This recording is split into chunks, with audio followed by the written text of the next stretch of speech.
Driving ഓട്ടോയുടെ ഏറ്റവും പുതിയ എപ്പിസോഡിലേക്ക് എല്ലാവർക്കും സ്വാഗതം. അപ്പോൾ ഇന്ന് ഞാൻ വന്നിരിക്കുന്നത് റോയൽ എൻഫീൽഡിൻ്റെ ഗറില്ല 450 റിവ്യൂ ചെയ്യാനായിട്ടാണ്. ഇന്ന് വൈറ്റിലുള്ള റോയൽ എൻഫീൽഡിൻ്റെ ഷോറൂമിലാണ് ഞാൻ വന്നിട്ടുള്ളത്. അപ്പോൾ ഞാൻ ഈ വണ്ടി ഓടിച്ചു കഴിഞ്ഞിട്ടുള്ള എൻ്റെ എക്സ്പീരിയൻസും അതുപോലെ തന്നെ വണ്ടിയുടെ മൊത്തത്തിലുള്ള ഒരു സ്പെസിഫിക്കേഷൻസും കാര്യങ്ങളൊക്കെ ഞാൻ നിങ്ങൾക്ക് ഷെയർ ചെയ്യാം. ഓക്കെ, നമുക്ക് വീഡിയോയിലേക്ക് കിടക്കാം.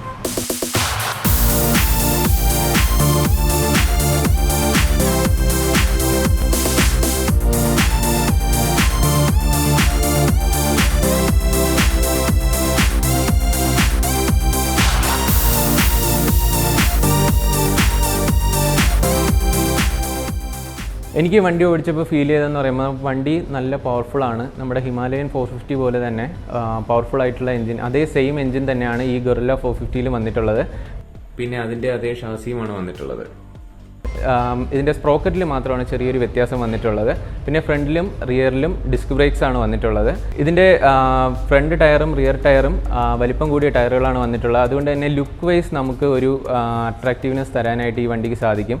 അതുപോലെ തന്നെ ഈ വൈഡർ ടയേഴ്സ് ആണെങ്കിലും നമുക്ക് കോർണർ ചെയ്യുമ്പോഴൊക്കെ വളരെ യൂസ്ഫുൾ ആയിട്ട് നമുക്ക് നല്ല രീതിയിൽ കോർണർ ചെയ്ത് പോകാനായിട്ട് സാധിക്കും. അപ്പോൾ ഈ വണ്ടി വരുന്നത് 3 വേരിയൻറ്റിലാണ്. ബേസ് മോഡലിന് 3,10,000 രൂപയാണ്. സെക്കൻഡ് വേരിയൻറ്റിന് വരുന്നത് 3,22,000 രൂപയും ടോപ്പ് വേരിയൻറ്റിന് വരുന്നത് 3,28,000 രൂപയാണ്. അപ്പോൾ ഈ ഇരിക്കുന്നത് നമ്മുടെ മിഡ് വേരിയൻ്റ് ആയിട്ടുള്ള വണ്ടിയാണ്. ഇതിലൊക്കെ വ്യത്യാസം വരുന്നത് എന്താണെന്ന് വെച്ച് കഴിഞ്ഞാൽ ഇതിൻ്റെ ഡിജിറ്റൽ കൺസോള് വ്യത്യാസം വരും. ഫസ്റ്റ് ബേസ് മോഡലിൽ വരുന്ന അനലോഗും ഡിജിറ്റലും ചേർന്ന കൺസോളാണ്. പിന്നെ ബാക്കിയുള്ള 2 മോഡൽസിലും ഡിജിറ്റൽ കൺസോളാണ് വരുന്നത്. ഈ വണ്ടിക്ക് ഹിമാലയനിൽ നിന്നും 10 കിലോഗ്രാമാണ് കുറഞ്ഞിട്ടുള്ളത്. ഇതിൻ്റെ വെയിറ്റ് വരുന്നത് 185 കിലോഗ്രാംസ് ആണ്. പിന്നെ ഈ വണ്ടിക്ക് 780 മില്ലിമീറ്ററാണ് ഇതിൻ്റെ സീറ്റ് ഹൈറ്റ് വരുന്നത്. ഹിമാലയനിൽ നിന്നും സീറ്റ് ഹൈറ്റും കുറവാണ്. അപ്പോൾ അതുകൊണ്ട് തന്നെ നമുക്ക് ഷോർട്ടായിട്ടുള്ള റൈഡേഴ്സ് ആണെന്നുണ്ടെങ്കിൽ ഓടിക്കാൻ കുറച്ചുകൂടെ സൗകര്യമായിരിക്കും. പിന്നെ നമുക്ക് സീറ്റൊക്കെ അഡ്ജസ്റ്റ് ചെയ്യാൻ പറ്റും, സീറ്റ് ഹൈറ്റും അഡ്ജസ്റ്റ് ചെയ്യാൻ പറ്റും. പിന്നെ ഇതിൻ്റെ കസ്റ്റമൈസബിൾ ആയിട്ടുള്ള പാർട്സാണെല്ലാം. നമുക്ക് മിററായിരുന്നാലും എല്ലാം റോയൽ എൻഫീൽഡിൻ്റെ കസ്റ്റമൈസബിൾ പ്രോഗ്രാം വഴി നമുക്ക് എല്ലാം ചേഞ്ച് ചെയ്യാനായിട്ട് സാധിക്കും.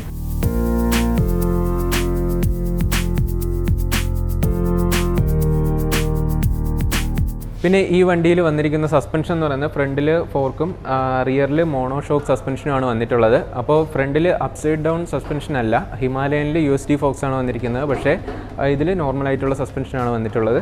ഇനി നമുക്ക് ഡിസ്പ്ലേയിലേക്ക് വരാം. ഡിസ്പ്ലേ ഓൺ ആക്കുമ്പോൾ ഗറില്ല എന്നുള്ളൊരു ലോഗോ വരുന്നുണ്ട്. അത് വളരെ മനോഹരമായിട്ടുണ്ട്. പിന്നെ നമ്മുടെ ഒരു അനലോഗ് മീറ്റർ പോലെ കാണിക്കുന്ന ഒരു മീറ്ററാണ് ഇതിൽ നീഡിൽ വരുന്നത്. പിന്നെ നമുക്ക് ന്യൂട്രൽ അറിയാൻ പറ്റും. ഫ്യൂവൽ, ഡിസ്റ്റൻസ് ടു MT ഒക്കെ കാണിക്കുന്നുണ്ട്. പിന്നെ ഓഡോമീറ്റർ റീഡിങ് കാണിക്കുന്നുണ്ട്.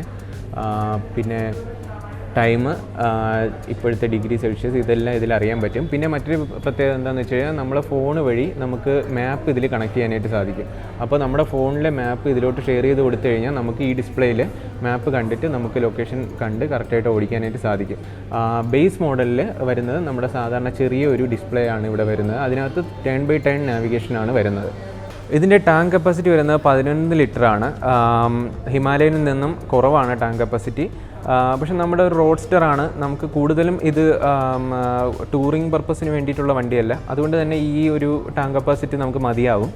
ഇതിന് കമ്പനി അവകാശപ്പെടുന്ന മൈലേജ് 29.5 km/ലിറ്റർ ആണ്. ഇനി നമുക്ക് ഈ വണ്ടിയുടെ ലൈറ്റ് നോക്കാം. ഫ്രണ്ടിൽ LED ലൈറ്റാണ് വരുന്നത്. 2 ഇൻഡിക്കേറ്റേഴ്സ് ചേർന്നിട്ട് തന്നെ കൊടുത്തിട്ടുണ്ട്. പിന്നെ നമ്മുടെ ഫോർക്കിൽ ഒരു കവറിങ് വരുന്നുണ്ട്. പിന്നെ നമ്മുടെ മഡ് ഗാർഡ്, ചെറിയ ഒരു മഡ് ഗാർഡാണ് വരുന്നത്. അതും ഇതിനൊരു ലുക്ക് നൽകാനായിട്ട് സഹായിക്കുന്നുണ്ട്. ഇനി നമുക്ക് പുറകിലേക്ക് വന്നു കഴിഞ്ഞാൽ നമ്മുടെ സൈലൻസർ നമ്മുടെ പഴയ വണ്ടികൾ പോലെയല്ല, ഒരു പുതിയ ഡിസൈനാണ് സൈലൻസറിന് നൽകിയിരിക്കുന്നത്.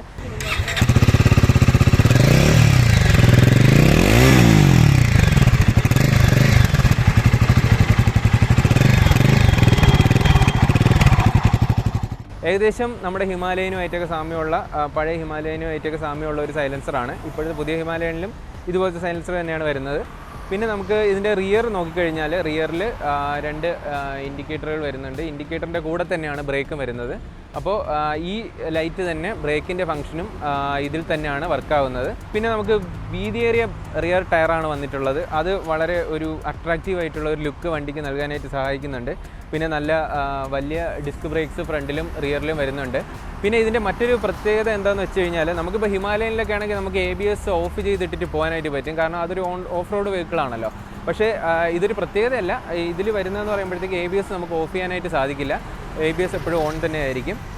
അപ്പോൾ ഈ വണ്ടിയുടെ ഡീറ്റെയിൽഡ് ആയിട്ടുള്ള ഒരു റിവ്യൂ നല്ലപോലെ ഓടിച്ചു കഴിഞ്ഞിട്ടുള്ള ഒരു റിവ്യൂ ഞാനൊരു 2-3 ദിവസത്തിൽ അപ്ലോഡ് ചെയ്യുന്നതായിരിക്കും. അപ്പോൾ തൽക്കാലം നിങ്ങൾക്ക് ഈ വാക്ക് അറൗണ്ട് റിവ്യൂ കൊണ്ട് നിങ്ങൾക്ക് വണ്ടിയുടെ ബേസിക് കുറച്ച് കാര്യങ്ങളൊക്കെ മനസ്സിലാവും. ഓക്കെ, അപ്പോൾ ആ വീഡിയോയ്ക്ക് വേണ്ടി നിങ്ങൾ സ്റ്റേ ട്യൂൺഡ്.